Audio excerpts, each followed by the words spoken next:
Jeremias capítulo 8, versículo de número 6. Amém? Amém. Glória a Deus. Nós vamos dar sequência ao término desse estudo. Nós, ao longo dessas quintas-feiras, em detalhe a quinta-feira passada, nós falamos sobre o processo da restauração e o quanto é importante que a restauração espiritual ela se inicie. Você já sabe muito bem que a igreja, que o templo, ele não é pedra, ele não é parede. Apesar de muitos ovacionarem o lugar, o ambiente, mas nós sabemos que nós somos templos do Espírito Santo, que Ele habita em nós. E o que santifica o ambiente é a presença dos templos, da igreja dentro do templo, no lugar em específico. E os muros já tinham sido edificados, as portas já tinham sido colocadas, mas era necessário essa restauração espiritual, estes eventos espirituais. É bom nós entendermos um contexto histórico que de Josué até Neemias nós estamos falando de um período de quase 1000 anos. Nesse período de 1000 anos, o povo não sabe o que é a leitura sagrada, a leitura da palavra de Deus. Apesar de se inventar tantas e tantas coisas na nossa época, no nosso tempo, a igreja, o povo de Deus, continua sendo vitorioso através da velha e única maneira de orar, de meditar, de buscar. Não existe outro meio, outro caminho. Não existem várias portas de salvação, só existe uma. Cristo é a única salvação. Porém, quando isso não é aplicado, nós temos hoje essa tendência que o mundo vive. Essa tendência promíscua, essa tendência fria, de maldade e de um monte de coisa. Por que o mundo ele cresce em maldade? Por que a imoralidade cresce? A malícia cresce? Porque quanto mais ausência de Deus, mais e mais lugares estão se estabelecendo pequenos infernos. Há quem diga que aonde Deus não está, ali é o inferno. Aonde Deus não está, ali é um pequeno inferno, ou um inferno. E é exatamente isso, irmãos. Aonde a presença de Deus não está, é se estabelecido um lugar de maldade, de malícia. É por isso que o mundo anda nessa tendência. E por que o mundo está andando nessas tendências? Porque os princípios estão sendo deixados para que a modernidade ou as mudanças, as atualizações, né? Porque a palavra de hoje é atualização, né? As atualizações elas sejam estabelecidas no mundo. Então, quem é este povo? Este povo é um povo que não tem envolvimento com a leitura sagrada e que não conhece a Escritura Sagrada por uma geração que não vem cumprindo essa leitura sagrada por uma tendência de 1000 anos, de 10 séculos. Então, imagina como é que essa geração está. Esta geração ela é fria. Jesus ele disse assim, ó, irmãos, que quando ele voltasse, que quando ele viesse, será que ele acharia fé na terra? Será que quando Jesus voltasse, ele ia encontrar um povo preparado, um povo pronto, um povo fiel? Porque as tendências que vai acontecendo no nosso mundo atual vai fazer com que a gente se esqueça dos princípios, da palavra de Deus, do cumprimento da sua palavra. Fala a verdade, irmãos. Vir para um culto, ouvir um coach, ouvir um pastor pregar belas palavras e sair daqui extasiado, é bom ou não é? Acabei de falar? É bom ou não é? Você sai daqui extasiado, você ouvir um padre, você ouvir alguém que fala bem, um teólogo, sei lá, fala muito bem, você sai extasiado. Só que quando você sai daqui, o desafio é você colocar em prática aquilo que você ouviu. Entendeu? Esse é o desafio. Porque você vai voltar e mais uma vez você vai ser extasiado, você pode chorar. E eu creio que Deus pode falar com alguém profundamente num culto como esse. Eu creio que Deus pode te dar uma palavra. Eu creio que Deus pode mostrar aquilo que ninguém sabe da sua vida, mas quando você ouvir essa palavra, você e eu temos um desafio: botar em prática aquilo que Deus tem. Isso não é nada mais e nada menos do que edificar a sua casa, a minha casa, sobre a rocha. Quem cumpre, edifica a casa sobre a rocha. Quem não cumpre, ele é aquele que edifica a sua casa sobre a areia. Aí vem os ventos, vem a chuva, vem a tempestade, e aquela casa cai. Mas a casa que foi edificada na rocha, porque cumpriu, ela não cai, ela permanece de pé. Agora olha só, não é o efeito da grande construção, é a rocha que faz toda a diferença. O que significa isso? Que Jesus na nossa vida faz toda a diferença. Toda a diferença, é isso que Jesus faz.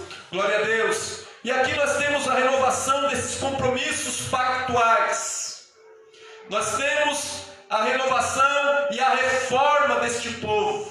Agora olha só que interessante, irmãos, como é difícil ensinar aqueles que não estão no caminho. Ou como é mais difícil ainda ensinar aqueles que já estão no caminho, mas não querem obedecer a palavra. Deixa eu fazer uma pergunta a você, já que é culto de ensinamento. Quanto tempo faz que você está no caminho? Quanto tempo faz que você vem à igreja? Quanto tempo faz que você ouve a palavra de Deus? Quanto tempo faz? E aí? O que você tem aprendido? Tem conseguido colocar em prática? Tem conseguido viver o que você tem aprendido? Qual é mais fácil, ensinar alguém que está começando ou alguém que está há muito tempo no caminho? O que vocês acham? Nosso desafio. Tenta pregar para o desviado, irmão. Já tentou, irmão? Pregar para o desviado? Já percebeu que a maioria dos desviados prega a Bíblia para a gente? É ou não é? É ou não é? Você está falando, ô meu irmão, tá aí, eu sei, Jesus me ama. E tal, eu sei que tem uma obra na minha vida.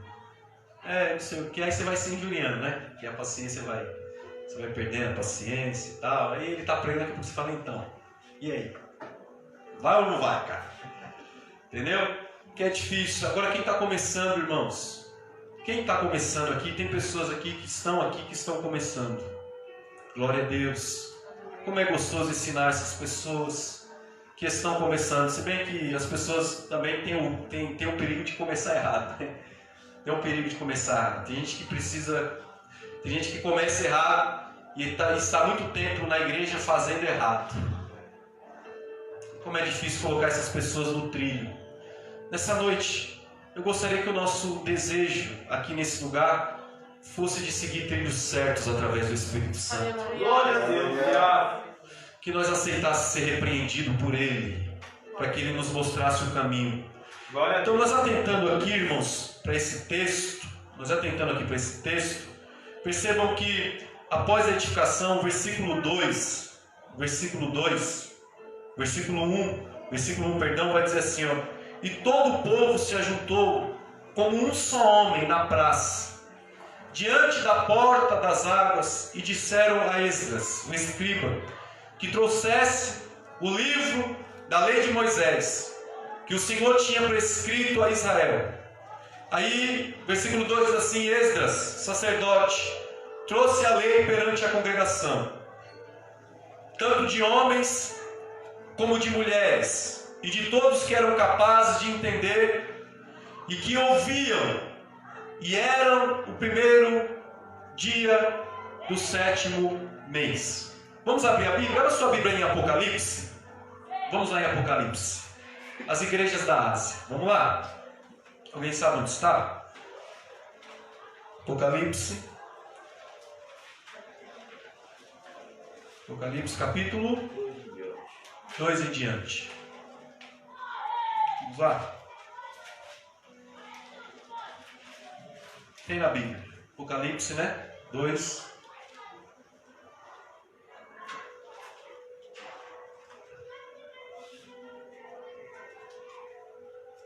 Alguém lê para mim o versículo 7, por favor. Quem tem ouvidos, ouça, porque o Espírito diz às igrejas: ao que vencer, dar-lhe-ei a comer da árvore da vida, que está no meio do paraíso de Deus. Amém. Alguém pode ler o versículo 11? Quem tem ouvidos, ouça o que o Espírito diz às igrejas, e que vencer de modo algum sofrerá o dado da segunda morte. Ótimo. Alguém pode ler o versículo 17? Quem tem ouvidos, ouça o que o Espírito diz às igrejas. Ao que vencer, darei eu a comer do maná escondido, e dar-lhe-ei uma pedra branca, e na pedra um novo nome escrito, o qual ninguém conhece, senão aquele que o recebe. Ótimo. Versículo 29. Quem tem ouvidos, ouça o que o Espírito diz às igrejas. Capítulo 3, versículo 6. Alguém pode ler? Quem tem ouvidos, ouça o que o Espírito diz às igrejas. Muito bem. Versículo 22. Quem pode ler? Quem tem ouvidos, ouça o que o Espírito diz às igrejas. Pronto. Vocês notaram alguma coisa em comum aí? Glória a Deus. O que vocês notaram? Tem coragem de participar? O que vocês perceberam? Nós lemos, se não me engano, aí mais de 3, 4, 5 versículos, não é isso? O que vocês notaram aí? E quase todos dizem que a igreja ouça o que o Espírito diz às igrejas. Quem tem ouvido, Ouça. ouça. É isso aí. Quem tem ouvido, Ouça. quem tem ouvido, ouça. Aleluia. Perceba que o versículo também que nós lemos aqui, ó, diz assim que todos se ajuntaram e eles eram capazes de entender o que ouviam. Quem tem ouvido, ouça. Eu e você podemos estar aqui hoje e, pelo que eu estou vendo aqui, todo mundo tem ouvido. Orelha, né? Todo mundo, deixa eu ver se alguns parecem até o Dumbo, né? E tal. Mas todo mundo tem, né? Ouvido para ouvir. Quem tem ouvido, ouça o que o Espírito diz à igreja. Perceba que não é espíritos, é o Espírito diz à igreja. Quem é o Espírito? É o Espírito Santo, não é isso? Quem é a igreja? Somos nós. Quem me escuta pela live é a igreja também que está lá, escutando o que o Espírito diz à igreja. Senhores, quando eles se reúnem para ouvir e eles estão juntos, perceba que há algo diferente aqui. Eles se juntam como um só homem, certo? Então havia neles um único propósito. Único propósito. Que propósito era esse? Eles tiveram a intenção de se reunir para ouvir a palavra, para entender a palavra. Então nós viemos aqui, eu quero acreditar que seja isso, que todos nós viemos aqui em um único propósito, em uma única intenção. E nós precisamos ouvir o que o Espírito ele quer dizer para a igreja. Eu não vim aqui ouvir o que o homem tem a me dizer, o que a irmã tem a me dizer, o que o irmão tem a me dizer. O Espírito Santo, ele fala com a igreja, ele fala com o seu povo. Porém, perceba a recomendação. Porém, quem tem, ouça. Porque tem gente que tem, mas não ouve, não recebe. Então, o que é o ambiente do culto? Porque essa palavra aqui é falar de culto. Essa restauração aqui está falando de uma restauração de culto, de ambiente espiritual. De ambiente espiritual. Então, o que significa isso daqui? Que existe uma força, que existe uma batalha, para que você não entenda aquilo que está sendo falado aqui. Para que você não compreenda a vontade de Deus. Está entendendo? Para que você se distancie da palavra de Deus. Porque é aquilo que eu falei aqui, ó. Tem gente que começa, mas começa errado, que faz errado. Durante a nossa vida inteira, nós somos ensinados errado, caminhos errados. Esse dia eu estava falando com uma pessoa que frequentou um determinado lugar, e nesse determinado lugar, Estava se sendo falado sobre amor, sobre paz, estava sendo falado sobre união, sabe? E o que acontece? O inimigo de forma não é subliminar a palavra certa, mas de forma indiscreta, não sei se é essa a palavra certa, ele usa palavras como essa, e até mesmo nesses lugares, determinados lugares, até Bíblia tem, para que o povo pense que a presença de Deus também está lá, para que o povo pense que é o Espírito Santo que está falando. Ora, a gente já ouviu isso, que ele não vai se apresentar de chifre e tal, e com aparência terrível para falar ao povo, não. Ele vai usar mecanismos para querer confundir a minha mente e a sua mente. E é um fato que num ambiente como esse aqui, se nós não estivermos ligados no Espírito, é capaz de a gente entrar num culto como esse e não ouvirmos a voz do Espírito Santo falando conosco, falando aos nossos corações.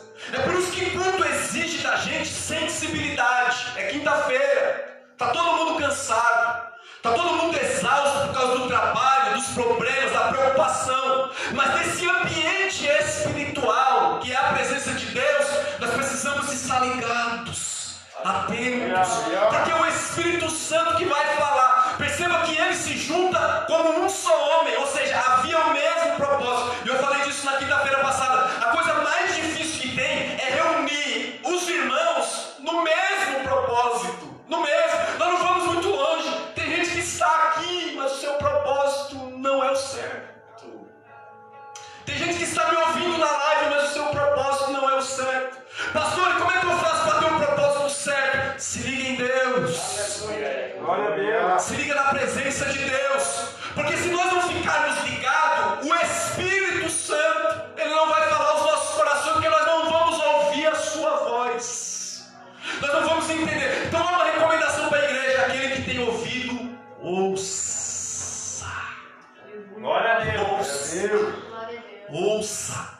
Porque Deus tem algo a te revelar, uma palavra, um ensinamento. Então eles se juntam no mesmo propósito. E por que no mesmo? E essa questão de estar no mesmo propósito, eles tiveram a capacidade de entender, de compreender o que está sendo falado. Então deixa eu falar uma coisa aqui para vocês. O Senhor não quer que nenhum de nós saiamos daqui confundido. Amém? Amém. Aleluia. O Espírito Santo não te trouxe aqui para que você saia daqui confundido. Deus quer te esclarecer a sua palavra. Aleluia. Deus quer que você entenda os seus oráculos, a sua vontade, o seu querer. Ele quer te ensinar. Ele quer te mostrar o caminho. Irmãos, eu já frequentei culto que eu saí mais confuso. Já aconteceu isso com você? Eu saí mais confuso do que esclarecido. Já ouvi testemunhos sem pé e sem cabeça. Já ouviu? Só pede uma oportunidade para o teu testemunho e fala, você. Entendeu? Fala. No final só falta falar Maria José, mãe, né? Tá, sabe? Porque essas coisas perdem o nexo. Eu não entendo. Por que as pessoas acham que aqui é um lugar de se falar bobagem, de se falar besteira, de se confundir as coisas? Quer ver outra coisa que confunde muito a nossa cabeça? A gente achamos que nós estamos no Espírito. Certos hinos que se dizem ser de adoração a Deus. Tem hinos que nós cantamos que o tempo todo está falando da gente e não de Jesus. É verdade. Já percebeu? Fala de tudo, fala que você vai vencer, fala que você é guerreiro, fala que você é coitado, não é nem fala, você é coitado, e fala um monte de coisa, menos de Jesus. E pode ver, muitas das vezes nós não choramos quando nós cantamos Tu és Senhor e Rei, mas nós choramos quando a gente ouve esses hinos que falam da gente. Irmão, a gente não precisa de hinos que falem da gente. Nós precisamos de hino que exalte a Deus, porque Ele vai falar com a gente. Glória a Deus. Glória a Deus. Por que isso aqui é importante para a gente? Por que isso é importante? Porque, irmãos, olha do que a gente está falando.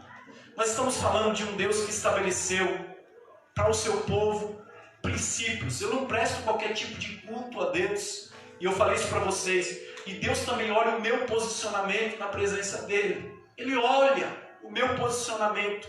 E Deus honra aqueles que se posicionam adequadamente na sua presença. Se posicionamento, olha só, se posicionamento e culto não fosse importante, se não fosse importante, o povo hebreu não viveria tempos durante um tempo com um véu.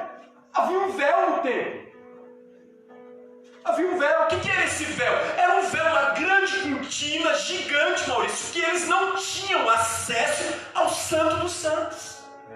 Então ele chegava, olha só, ele chegava no pátio do templo, mas eles não podiam acessar. E o negócio era tão sério, que quem passasse aquela cortina era morto. Um sacerdote, quando ele ia entrar ali, a veste dele era diferente. Ele tinha que ter sinos ao seu redor. Tinha dia certo para entrar.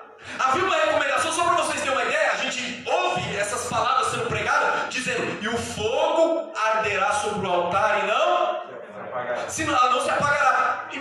Parece, a ideia que muitas vezes nós temos é como se aquele fogo fosse permanente e que Deus fazia com que o fogo permanecesse no altar. Não parecia isso? Mas não era isso. Havia pessoas designadas que tinham que fazer com que aquele fogo permanecesse aceso. Ou seja, tinha gente que mexia nele de manhã, de tarde, de noite, de madrugada, porque o fogo não podia apagar. Pessoas designadas para isso. Aí nós trazemos para o sentido espiritual vida. O que é o altar? O altar é a nossa vida. Aleluia. Aleluia. O que é o fogo? O fogo é o Espírito Santo que habita em nós.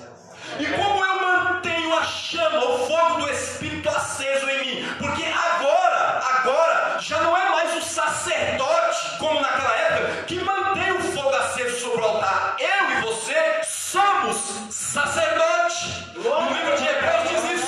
Povo adquirido, sacerdócio real. Então nós somos sacerdotes. Então agora eu e você, nós tratamos de cuidar desse fogo. Irmão, qual que é o maior inimigo do fogo, da lenha, para que queima? As cinzas. Aleluia. E o que são as cinzas? Pecado. E ele precisa ser removido da nossa vida. Então perceba uma coisa. Por que eu estou trazendo para vocês aqui, principalmente aos novos convertidos? Que se nós temos essa responsabilidade de manter essas coisas na nossa vida, significa, meu irmão, que as coisas com Deus, elas são completamente exigentes. Aleluia. Aleluia. Eu acho legal quando alguém fala assim, né? Eu peguei a melhor roupa para vir ao culto. Eu escolhi o melhor hino. Né? E a gente fica, quem vai aparecer, né? Tá. Porque é verdade, para ele tem que ser tudo melhor. Glória a Deus. Melhor. Então, o que eles precisam aprender? E aqui, ó, a gente não foge, a gente não precisa fugir muito. De onde eles vieram? Eles estavam cativos. E de onde a gente veio? A gente veio do mundo, irmãos. A nossa característica, a nossa natureza é carnal. Alguns aqui não nasceram no berço evangélico. Quem não nasceu no berço? Quem nasceu no berço evangélico? Faz assim. Ali, que bênção, Larissa. Né? Nasceu no berço evangélico, alguns não nasceram. Então nós viemos do mundo com alguns costumes, com algumas coisas. Eu me lembro, meu de novo convertido, que ele ficou durante tempos falando Ave Maria, fazendo o sinal da cruz. Sabe, o tempo todo você vai ensinando. E alguém de repente que me escuta diz, mas isso aí não tem nada a ver. É uma questão de ensinamento para nós evangélicos que cremos na palavra, tem tudo a ver. Porque nós não estamos aqui por aquilo que a gente vê, nós estamos aqui por aquilo que nós sentimos. Glória a Deus. Entendeu? Então precisa ser ensinado. Esse negócio de vir e fique como estás, não está dentro do conceito da igreja de Deus. Deus liberta pessoas. Você pode vir de um jeito, mas Deus quebra as cadeias, as correntes que te prendem e te liberta. Ele solta da sua vida aquilo que está te afligindo. Esse Deus que eu sirvo, Ele liberta do vício, Ele liberta, aleluia, dos costumes, de hábitos que muitas das vezes nós não conseguimos vencer. Deus pode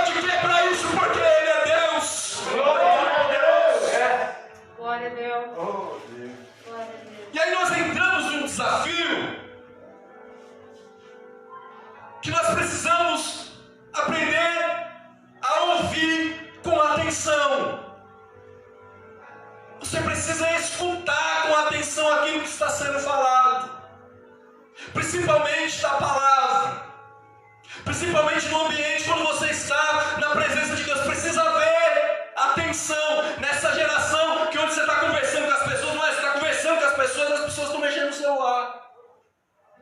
Você está aí e tal, a pessoa está. Aí a pessoa fica, você, mas eu falei que eu ia pôr chumbinho e te matar. Então, e a pessoa, põe, capricha, tal, né? Nessa época que nós não precisamos de um Android, de repente, para não viajar quando está conversando, mas estar aqui, a mente longe, distante. Irmãos, eu repito isso aqui, como é difícil a gente estar no mesmo espírito, no mesmo propósito. Isso é difícil, irmãos. Eu fui em cultos assim, tive o privilégio de participar em cultos de todos, unânimes, estarem no mesmo espírito. Como Deus fazia coisas tremendas nesses cultos. Mas hoje os objetivos são diferentes, as vontades são diferentes. Hoje nós temos um povo materialista, consumista, desejoso por tantas e tantas bênçãos, querendo a todo custo uma resposta. Ou o Senhor me dá a resposta, ou eu não volto mais na igreja. Ou o Senhor fala comigo, ou eu não vou mais naquela igreja e tal, eu não vou mais. É bem aquilo que eu falei, parece que Deus tem que nos servir. Parece que Deus tem que nos servir, que Deus tem que fazer alguma coisa, aleluia, extraordinária. Ei, eu gosto disso. O maior ato extraordinário já foi feito na cruz. Aleluia! Glória a Deus! Aleluia! Não há mais nada. Um dia eu preguei uma mensagem dizendo exatamente isso, que se Deus não quisesse fazer mais nada, não era necessário, porque Ele já fez. Glória a Deus! Não precisa. Eu preciso de uma resposta. Você que veio aqui precisa de uma resposta e acha que Deus está em silêncio há muito tempo com você. Olhe para a cruz que tem resposta. Olhe para dentro de si que tem resposta. Ele já te deu a maior resposta. A maior prova de amor já foi feita por mim e por você na cruz. Aleluia! Entendam bem que a palavra de Deus ela vai arder nos corações a partir do momento também que o ministrador ele tenha vida com Deus. Aleluia. Ele tenha conhecimento da palavra de Deus. Também não adianta ter um vasto conhecimento e não ter a graça do Espírito. Aleluia. Não adianta recorrer. Eu percebo alguns irmãos, eu passei por esse processo. Tem coisas que nós adotamos, tem esboço que a gente preparamos e que nós ficamos tão dependentes desses esboços de preparação. Estou falando que é errado, que eu também escrevo. Está entendendo? Mas tem hora que Deus quer fazer um algo. Tem hora que Deus quer ir por outros caminhos. Tem hora que Deus quer usar a nossa boca. E de vez em quando, na maioria das vezes que a gente percebe, é que as pessoas estão fazendo dos cultos, dos trabalhos, algo mecânico. É como se fosse só aquilo. Tem que seguir mecânico. A igreja de Deus não precisa de discurso. A igreja de Deus não precisa de algo mecânico. É robotizado. A igreja precisa de algo que tem a suavidade do Espírito. Aleluia! Algo que vem como alimento. A palavra de Deus, ela não é robotizada. A palavra de Deus, ela é pão. Ela é alimento para a alma. Quando você estiver pregando e o Espírito Santo estiver alimentando a sua vida e da igreja, saiba que o nome dele está sendo glorificado e a ação espiritual no meio do seu povo. Glória a Deus! Agora, olha só o extremo disso. Olha o extremo. Esdras, ele é preparado, amém? Amém? Ou não amém? Amém ou não amém? Amém. Esdras é preparado. Um baita de um escriba, mestre, certo? Só que o povo também estava preparado para ouvir a palavra, certo? Então não adianta quem está aqui estar extremamente preparado e quem está desse lado aí também não está. Está me entendendo? Então quem está aqui precisa estar preparado, mas quem está aí precisa ouvir o que o Espírito diz à igreja. Aleluia! Está me entendendo, irmão? Glória a Deus! Glória a Deus. Todo o povo está preparado. E aqui a gente está falando de culto. É exatamente isso aqui, ó, irmãos. A gente precisa ensinar nossos filhos. Você está na igreja, vamos ouvir a palavra. A gente precisa ensinar nossos adolescentes. Você está na igreja, ouve a palavra. Ó, sua postura, seu jeito, tá no culto, ó, olha isso, olha aquilo. O que é a preparação? Antes de nós começarmos a pregar, nós cantamos hinos da harpa, não foi? É a preparação do nosso coração para ouvirmos a palavra. Por isso que tem adoração. Os testemunhos é a preparação para nós ouvirmos a palavra. Por que nós não buscamos o profeta, a revelação, a profecia? Porque é a palavra que é a maior profecia, que fala para a igreja, que fala para o seu povo. Está entendendo? Então essa é a preparação. Quem estava do lado está ouvindo. Percebam que quando Esdra vai abrir a sua boca, o povo está atento para escutar o que está sendo falado. Está ali parado. Eu acho impressionantíssimo. Eu já preguei em muitos lugares, vários lugares. Vários. Um dia desse, eu não sei se vocês, um dia desse foi ano passado, né, missionário Vicente? Que eu deixei a igreja aqui num domingo, dificilmente eu deixo. Não foi? Pregaram a igreja lá. Tá. Aí, como eu fui honrado naquele lugar, sabe, Diego? Aquela honra mesmo. Entendeu? Quem me convidou não estava.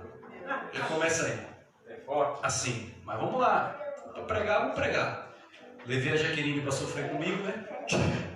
Cheguei lá e tal.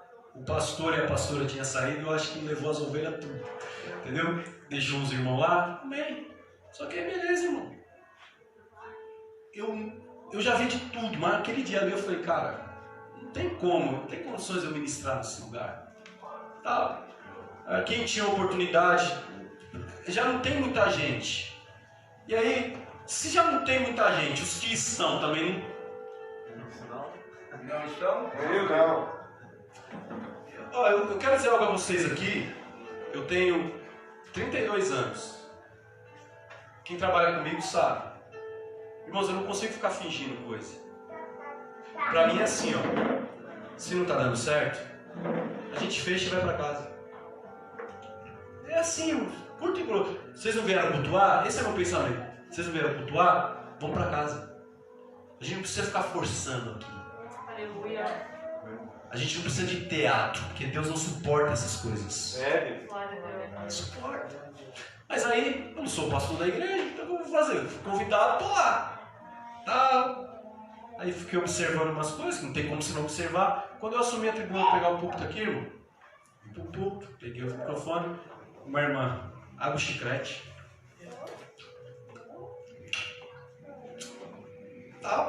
Uma irmã que estava sentada do outro lado, sentou perto da outra, começou a conversar na minha frente, assim, ó. Falei, é teste. Eu tô sendo testado. E tal. E aí? Aí, ó, olha só como é que funcionam as coisas, ó. Irmãos, vamos abrir a Bíblia, a palavra de Deus. Para quem não entende, não entende. Mas esse aqui é o nosso manual de regra e fé. Aleluia. Entendeu? Eu não falei, vamos abrir um livro do Augusto Cury. Vamos abrir o livro dos nossos maiores historiadores. Falei que vamos abrir a palavra de Deus. A postura das pessoas também não mudou. Continua da mesma forma. Está entendendo? Sabe quem é o culpado de todas essas coisas? Não é aquele povo. Eles têm culpa. Mas eles não são por tudo culpados. Sabe quem é o culpado? É o sacerdote. Está entendendo? É o sacerdote. Ele precisa ensinar. Mas se eu falar, não vão gostar e vão embora. Você falou a verdade. É a verdade que deve prevalecer. Glória a Deus. É a verdade que deve prevalecer. Está entendendo? A igreja, ela não foi feita, e a obra de Deus não foi feita para agradar pessoas. Esse organismo vivo foi feito para obedecer o cabeça que é Jesus. Precisa ter postura. Postura. Está entendendo? Sair daquele lugar, irmãos, me perguntando 30 vezes por que eu não fui para a minha igreja, Deus. 30 vezes. Sabe? Porque existem lugares. Olha o que eu vou te falar, existem lugares que pensam estar fazendo um culto a Deus. Mas no próprio livro de Isaías ele diz assim, olha, eles me louvam com os lábios. É verdade. Está entendendo? Mas o seu coração está longe de mim. Ei, você que me escuta, qualquer um pode cantar. Mas poucos são aqueles que louvam de verdade. Aleluia. Qualquer um pode fazer, é necessário, pastor, para que tudo isso? Olha só, olha o que eu vou te dizer aqui. Sabe por que tudo isso? Sabe por que tudo isso nós precisamos levar o culto a sério? Por que a gente precisa ter postura? Por que a gente precisa adorar de verdade? Olha só o porquê. Para que Deus, que está recebendo o nosso louvor, tenha misericórdia de nós, apesar de pecador, fale aos nossos corações. Porque se Ele não quiser, Ele não vai falar. Só que a Bíblia deixa claro, isso aqui é lindo, porque Deus, Ele não aguenta um verdadeiro adorador, cara. Aleluia. Não aguenta. Se for verdadeiro, tem resposta. Se for verdadeiro, tem palavra. Se for verdadeiro,